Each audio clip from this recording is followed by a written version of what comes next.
নমস্কার বন্ধুরা, welcome back to live আড্ডা ফুটবল। তো বন্ধুরা, আরও একটা নতুন ভিডিওতে তোমাদের সকলকে স্বাগত জানাই। তো বন্ধুরা, ভিডিওটা শুরু করার আগে তোমাদের কাছে একটাই অনুরোধ, সেটা হচ্ছে যে আমাদের এই চ্যানেলে যারা প্রথমবার তারা কিন্তু অবশ্যই আমাদের এই চ্যানেলটাকে সাবস্ক্রাইব করে পাশে থাকা বেল আইকনটি অল করে রাখবে, যাতে সবার প্রথমে এরকম খেলার আপডেট তোমাদের কাছে পৌঁছে যায়। তো বন্ধুরা, থাম্বনেলটা দেখে তোমরা অবশ্যই বুঝতে পেরেছো যে আজকে কোন টপিকে ভিডিওটা আলোচনা হবে, এবং তোমরা যারা চ্যানেলে নতুন এসে তারা কিন্তু অবশ্যই চ্যানেলটাকে সাবস্ক্রাইব করে দিও। তো বন্ধুরা, হ্যাঁ, তোমরা থাম্বনেলে যেটা দেখেছো এটা কিন্তু পুরোপুরি সত্যি, এবং আজকে এইটা নিয়ে পুনরাবৃত্তি আলোচনা করব। এবং এই যে খবরগুলো বেশ বেরিয়ে আসছে ফেসবুক পেজ থেকে, ইনস্টাগ্রাম পেজ থেকে, অনেকে আমাকে মেসেজ করেছে, দাদা এই প্লেয়ারের খবর শোনা যাচ্ছে মোহনবাগান নাকি স্টুয়ার্টকে ছেড়ে নতুন একটা অ্যাটাকিং মিডফিল্ড তাদের দলে নেবে, এবং মিডফিল্ডার তার নামও জানা গেছে, এবং তিনি উইদার ক্লাবেও আছেন। তার বর্তমান মার্কেট ভ্যালু কিন্তু 2 কোটি টাকা। তো এরকম অনেক নানা রকম কথা তোমরা বলে আসছো আমাকে, এবং সেই জন্যে আজকে কিন্তু তোমাদের জন্যই আজকে ভিডিওটা করা। দেখো, বেশি কিছু আজকে বলবো না, আজকে পুরোপুরি খবরে যাবো এবং পুরোপুরি খবর নিয়ে আলোচনা করব। দেখো, এই প্লেয়ারটা কে?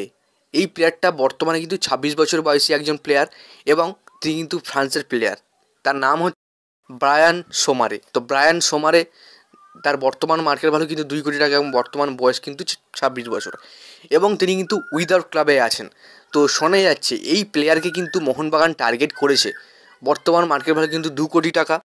দেখো, এই প্লেয়ারের সাথে মোহনবাগান চুক্তি করলে করতে পারে, কিন্তু বর্তমানে এই প্লেয়ারকে মোহনবাগান নিয়ে আসবে না, কারণ এই প্লেয়ার প্রায় 26-27টা ম্যাচ খেলে মাত্র একটা গোল করেছে, এবং অ্যাটাকিং মিডফিল্ডার হওয়ার যে তার কাজ, সেক্ষেত্রে তিনি কিন্তু মাত্র 2 বা 3টে অ্যাসিস্ট করেছে। তো সেক্ষেত্রে আমার কাছে বড় ওপিনিয়ন হচ্ছে মোহনবাগান এই প্লেয়ারকে সই নাও করতে পারে, কারণ দেখো, এই প্লেয়ারের যথেষ্ট পারফরমেন্স ডাউন আছে এই সময়, এবং উইদাউট ক্লাবে থাকা জন্য কিন্তু তাকে হয়তো মোহনবাগান টার্গেট করবে না।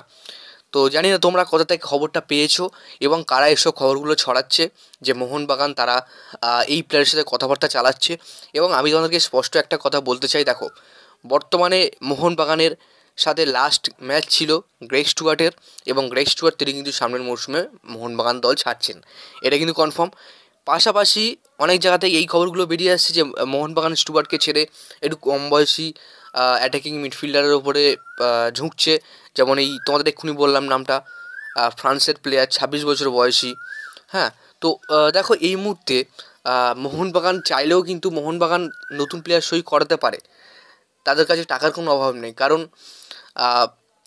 মোহনবাগান তারা কিন্তু অনেক বড় বড় নাম সই করেছে, McLaren, Jason Cummings, Petratos, Alberto, তো অনেক রকম প্লেয়ার তারা সই করেছে। তো সেক্ষেত্রে এরকম 2 কোটি টাকার একটা প্লেয়ার কেনা তার কাছে কোনো ব্যাপার না, কিন্তু মোহনবাগান এই প্লেয়ারের সাথে কোনো রকম কোনো কথাবার্তা চালায়নি। তো আশা করি তোমাদের বোঝাতে পারলাম, ক্লিয়ার? তো যাই বন্ধুরা, ভিডিওটা আজকের জন্য এতটাই ছিল। ভিডিওটা ভালো লাইক করে দিও, চ্যানেলের প্রথমবারের জন্য হয়তো চ্যানেলটাকে সাবস্ক্রাইব করে পাশে থাকা বেল আইকনটি অল করে রেখো। ধন্যবাদ।